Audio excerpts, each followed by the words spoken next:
नमस्कार, आगळीवेगळी रेसिपीमध्ये तुम्हा सगळ्यांचे मनापासून खूप खूप स्वागत आहे। तर आज आपण मस्त खुसखुशीत कुरकुरीत गच्च सारण भरलेली बघा इथं मस्त ही करंजी बनून तयार होते। यावरची डिझाइन कशी काढायची व्हिडिओमध्ये सांगितलेलं आहे। तुम्हाला परफेक्ट प्रमाणात ही करंजी जमेल त्यासाठी व्हिडिओ तुम्हाला संपूर्ण असा बघायचा आहे। मस्त इथं गच्च सारणाने भरलेली ही करंजी आहे। तर बघा बाकीच्या सुद्धा करंज्या अशा खूप छान झालेल्या आहे। तुम्हाला मी एक करंजी तोडून सुद्धा दाखवते। छान असं गच्च भरलेलं आहे। खाण्यासाठी खूप टेस्टी सारण आहे। सारण कसं बनवलं व्हिडिओमध्ये असं दाखवलेलं आहे। स्टेप बाय स्टेप कृती आहे आणि तुम्ही पहिल्याच प्रयत्नात करायला शिकाल। आगळीवेगळी रेसिपी चॅनलच्या सगळे असे व्हिडिओ एकदम सोप्या पद्धतीने बनवलेले असतात, त्यामुळे तुम्ही पहिल्याच प्रयत्नात करायला शिकता। तर त्यासाठी तुम्हाला व्हिडिओ शेवटपर्यंत बघावा लागतो। अजिबात कुठेही स्किप करून बघू नका। चला तर मस्त अशी खुसखुशीत कुरकुरीत लहानापासून मोठ्यापर्यंत आवडीने खातील अशी करंजी आपण लगेच करायला सुरुवात करूया। पण तुम्हाला काय करायचं आहे, पण तुम्ही जर का चॅनलला नवीन असाल तर पटकन सबस्क्राइब करायचं आहे आणि त्याचबरोबर बेल आयकॉन हिट करून ऑल सिलेक्ट करा। चला तर मस्त खुसखुशीत कुरकुरीत चवीला टेस्टी लागणाऱ्या करंज्या बनवायला लगेच सुरुवात करूया। सगळ्यात आधी आपण करंजीसाठी कणिक मळून घेऊया। तर या वाटीने मोजून मी 2 वाट्या मैदा घेतला आहे आणि इथं अर्धी वाटी बारीक रवा आहे, हा यामध्ये घालून घ्यायचा। याने काय होते बाहेरील आवरण असं छान असं कुरकुरीत होते। एकदम 0 नंबरचा रवा आहे हा। या मैद्यामध्ये व्यवस्थित असा मिक्स करून घ्यायचा। आता कुठलाही पदार्थ असा कुरकुरीत व्हावा, खस्ता व्हावा त्यासाठी आपल्याला कडकडीत तेलाचं मोहन लागेल। तर इथं बघा मी 2 चमचे कडकडीत तेलाचं मोहन घेतलं आहे, ह्या पिठामध्ये घालून घ्यायचं। आणि कुठलाही गोळाचा पदार्थ असला की त्यामध्ये चिमूटभर मीठ घालायचं। आता हे मिश्रण आपल्याला हलकंसं असं मिसळून घ्यायचं। हात भाजता कामा नये, थोडंसं थंड झालं की आपण हे व्यवस्थित मिसळून घेऊया। बघा आता हे हाताला सोचवेल असं झालं आहे। सगळ्या पिठामध्ये असं मिक्स करून घ्यायचं। बघा व्यवस्थित असं मी मिक्स करून घेतलं।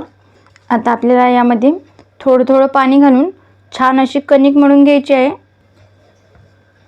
बघा असं थोड्या थोड्या प्रमाणात पाणी घेऊन कणकेमध्ये घालायचं आणि व्यवस्थित अशी कणिक मळून घ्यायची। जास्त कडक कणिक मळायची नाही आणि जास्त सैलसुद्धा नाही, मध्यम प्रमाणे कणिक मळून घ्यायची। बघा इथं मी मस्त अशी सॉफ्ट कणिक मळून घेतली आहे।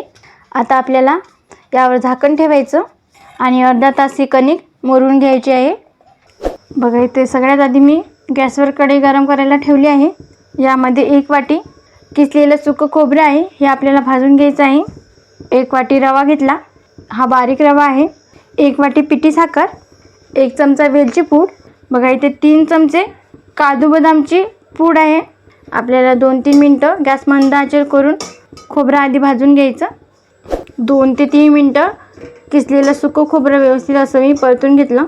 जास्तच असं भाजायचं नाही, नाहीतर मग ही जळून जाईल। तर लगेच याला काढून घेऊया। इथे त्याच कढईमध्ये मी 2 चमचे तूप गरम करायला ठेवलं होतं। तूप छान असं विरघळून घेतलं। यामध्ये बारीक रवा भाजून घेऊया। गॅस मंद आचेवर ठेवायचा। 3-4 मिनटं व्यवस्थित हा रवा असा खमंग भाजून घेऊया। बघा इथे 3 ते 4 मिनटं झाले आहे। रवा असा मस्त खमंग परतला गेला आहे। आता यामध्ये आपण 1 चमचा वेलची घालूया आणि त्यासोबतच इथे काजू आणि बदाम याची मी हलकीशी पूड करून घेतली। हे दोन्ही मिश्रण व्यवस्थित असं परतून घ्यायचं, म्हणजे ते सुद्धा या रव्यामध्ये खमंग असे भाजल्या जाईल। 1 मिनिटभर हे आपण परतून घेऊया। मस्त असं हे खमंग परतलं गेलं आहे, छान असा सुगंध येत आहे। आता गॅस बंद करूया। आता हे रव्याचं मिश्रण संपूर्णपणे असं गार करून घ्यायचं। हे मिश्रण मी थंड करून घेतलं। आता आपण यामध्ये बाकीचं साहित्यसुद्धा घालूया। किसलेला खोबऱ्याचा किस आहे, पिठी साखर। आता हे सगळं साहित्य आपल्याला मिसळून घ्यायचं, व्यवस्थित मिसळायला हवं। हे सारण तुम्ही असं जरी बनवून ठेवलं, जेव्हा तुम्हाला करंजी करायची असेल तेव्हा जरी करायला घेतलं तर अजिबात हे सारण खराब होत नाही, महिनाभर सहज टिकते। फक्त हे सारण हवाबंद डब्यामध्ये तुम्हाला भरून ठेवायला लागेल। बघा इथं मी व्यवस्थित हे मिक्स करून घेतलं। आता आपण सारण बाजूला ठेवूया। आता कणिक मुरली की नाही ते पाहूया। बघा इथे अर्धा तास झाला आहे, कणिक सेट झाली का ते पाहूया। बघा इथं कणिक छान अशी फुललेली आहे. आता एक वेळेस याला आणखी मी मळून घेते. मस्त मऊ लुसलुशीत झाली आहे ही कणिक, चांगल्या प्रकारे मुरली गेली आहे. आता इथं कणकेचा असा गोळा घ्यायचा. बघा या पद्धतीने. बघा इथे छोट्या आकारामध्ये गोळा घेतला. आता याला लाटून घेऊया. बघा इथे मी थोडा याला मैदा लावून घेतला आहे. आता आपल्याला छान याची पुरी लाटून घ्यायची आहे. हे बघा अशा पद्धतीने, जास्त जाडसुद्धा नाही आणि जास्त पातळसुद्धा नाही, मध्यम प्रमाणे याची अशी गोल गरगरीत पुरी लाटून घ्यायची आहे. बघा इथं मी मस्त गोल गरगरीत अशी पुरी लाटून घेतली. आता आपल्याला सारण घ्यायचं आहे. हे आपल्याला एखादा चमचा घ्यायचं, यामध्ये असं भरून घ्यायचं आहे. बघा इथं असं एका कोपऱ्यामध्ये हे सारण असं घालून घ्यायचं. असं छान हे सेट करून घ्यायचं एका बाजूला. आता थोडं कढईला याचं पाणी लावून घ्यायचं, किंवा मग तुम्ही पाण्याऐवजी दूधसुद्धा लावलं तरी काही हरकत नाही. आता हे यावर आपल्याला अशी बघा ही पुरी यावर अशी ठेवून जोडून द्यायची आहे. बघा मस्त असे कोपरे जोडून घ्यायचे.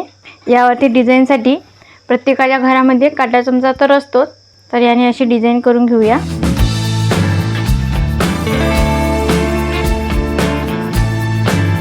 हे बघा या पद्धतीने अशी एक वेगळी पद्धत सांगते. फुलासारखी डिझाईन जर आपल्याला हवी असेल तर बघा हे असं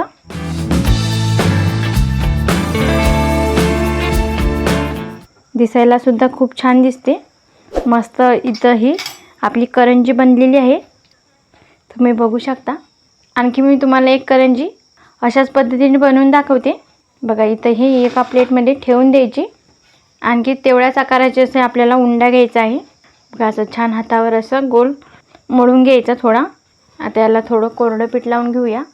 त्याचप्रमाणे आपल्याला गोल अशी पुरी लाटून घ्यायची. बघा आणखी इथे मी एक पुरी लाटून दाखवली आहे तुम्हाला. यामध्ये 1 ते 1.5 चमचा सारण भरायचं. एका कोपऱ्यामध्ये असं हे घालून घ्यायचं. बघा असं एका साईडला हे सारण यावरती व्यवस्थित असं भरून घ्यायचं आहे. परत कढईला आपल्याला पाणी लावून घ्यायचं. आता ही यावर अशी दुमडून घ्यायची ही पुरी. बघा सारणसुद्धा असं ठासून भरलेलं आहे आणि याचे कोपरे व्यवस्थित असे जोडून द्यायचे. बघा शेवटपर्यंत असं हे जोडून घ्यायचं, जेणेकरून सारण हे बाहेर अजिबात निघणार नाही. तर परत इथं काटा चमचा घेते मी. बघा अशी छान अशी डिझाईन करून घ्यायची आणि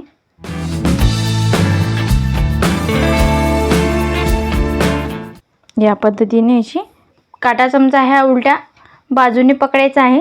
याला फक्त असं अंदर टोचून घ्यायचं.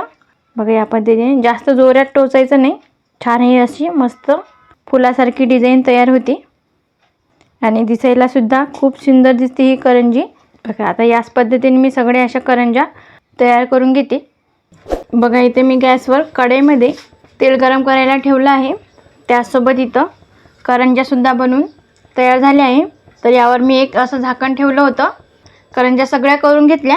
त्यावर असं सुती कापड झाकून ठेवायचं, जेणेकरून ह्या करंज्या जशात तशा राहतील. बघा इथं तेल व्यवस्थित असं गरम झालं. आता यामध्ये आपल्याला एक एक करंजी घालून तळून घ्यायची आहे.